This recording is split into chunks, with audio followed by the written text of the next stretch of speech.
কোন সাহাবীকে জ্বলন্ত লোহার উপর চিৎ করে শুইয়ে বুকের উপর পাথর চাপা দেয়া হয়েছিল, যার ফলে চামড়া ও গোশত গলে লোহার আগুন নিভে গিয়েছিল? ক. খাব্বাব ইবনু আরাত রাদিয়াল্লাহু তাআলা আন, খ. বিলাল ইবনু রাবাহ রাদিয়াল্লাহু তাআলা আন, গ. আম্মার ইবনু ইয়াসির রাদিয়াল্লাহু তাআলা আন, ঘ. আমির ইবনু ফুহাইরা রাদিয়াল্লাহু তাআলা আন। আপনি চাইলে বিশেষজ্ঞ প্যানেলের সহায়তা নিতে পারেন অথবা পরিবর্তিত প্রশ্ন নিতে পারেন। এই প্রশ্নের উত্তর ক। ক। আপনি লাইফলাইন ইউজ করবেন না?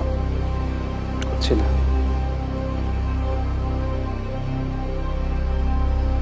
লক করে দেব। লক করে দাও। ফ্রিজ করে দেয়া হোক। ক. খাব্বাব ইবনু আরাত রাদিয়াল্লাহু তাআলা আন। আমি দেখতে পাচ্ছি আপনি যে উত্তরটি দিয়েছেন, আপনার উত্তরটি সঠিক হয়েছে। আলহামদুলিল্লাহ।